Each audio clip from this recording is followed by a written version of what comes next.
Hey, what's going on? Daniel here. Welcome back to another video. So I've been doing some research about some potential destinations for remote workers, digital nomads, and remote working entrepreneurs, and something came up on my radar, and I've been spending the last couple of days just researching, talking to the right people, making sure that I have all the necessary information. Now that I do, I think this might be a very good option for anyone who's looking for options on potential bases and on where to do business, where to live, and if you're looking for a potential second base, this might be the right option for you. But I'm going to go through all of the nitty-gritty of the details and see if this is for you. You have to make that decision, but I think it's pretty cool, so let's get right into it. So this country that I've been researching is Armenia. Of course, Armenia is from a Soviet country. And why Armenia, if you're asking?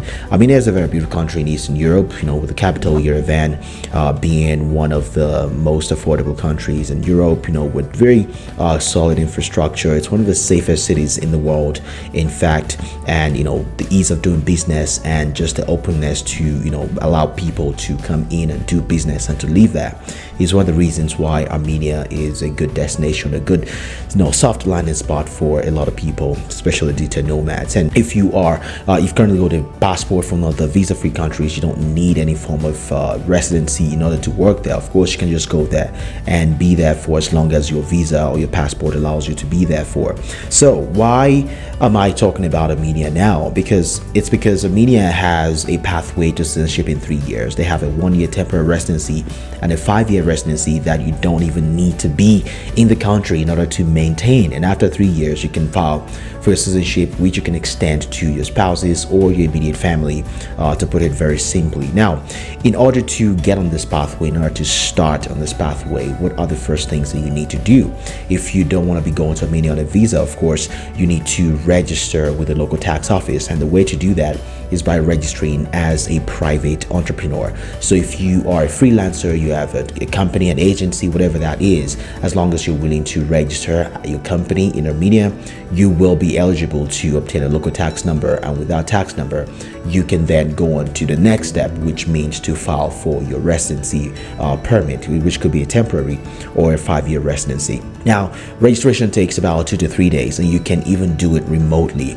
And all you have to do is send over your legalized passport and other documents that will be required, and they will prepare all of that application and submit it for you, and that takes place within 2 to 3 days, and you can obtain your local tax number. Now the next step is to file for your residency permit. You will be only eligible to file for your residency permit after you have obtained your private entrepreneur license or a private company license, and it is always recommended to do this when you have sufficient evidence that your business is actually running. You have invoices, you have agreements, you have proof of income, you've paid some taxes wherever it is you coming from, because of course they look at all of these documents in order to determine your eligibility as well.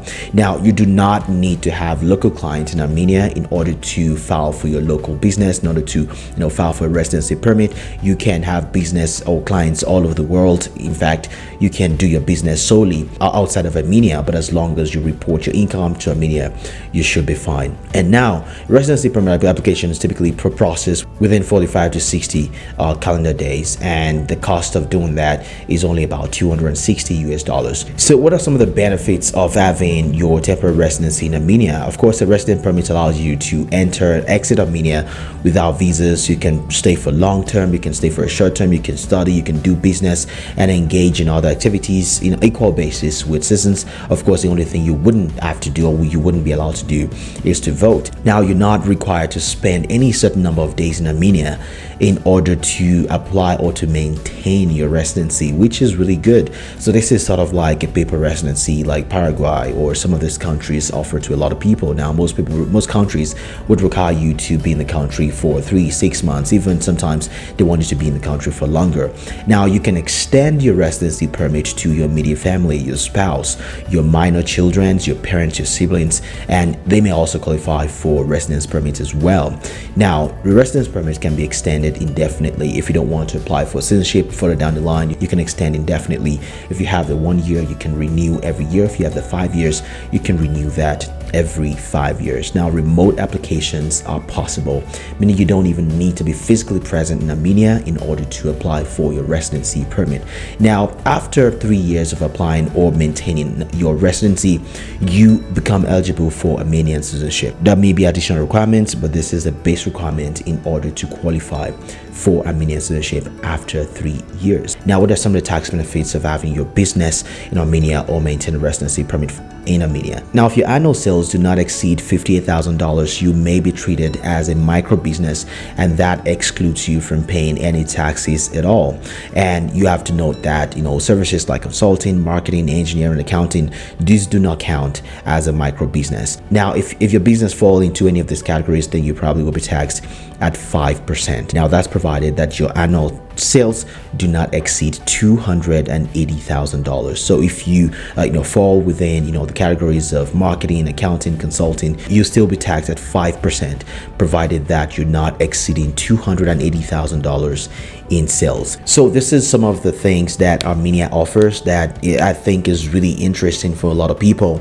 If you are looking for a second base, if you're looking to become a resident and even potentially a citizen of Armenia. Now I have a whole document that's been sent to me personally. This is something that you wouldn't find online. If you want access to that, click the link in the description, put your email, and I will send it right to you. If this video has been helpful, consider subscribing, and if you have any questions, leave them down in the comment section down below. There's so much that goes into this document that I cannot even begin to uncover in this video, but I'll be more than happy to answer your questions privately in the comments or in my DMs on Instagram, wherever you decide to find me. Again, my name is Daniel, and I will talk to you in the next video. Bye.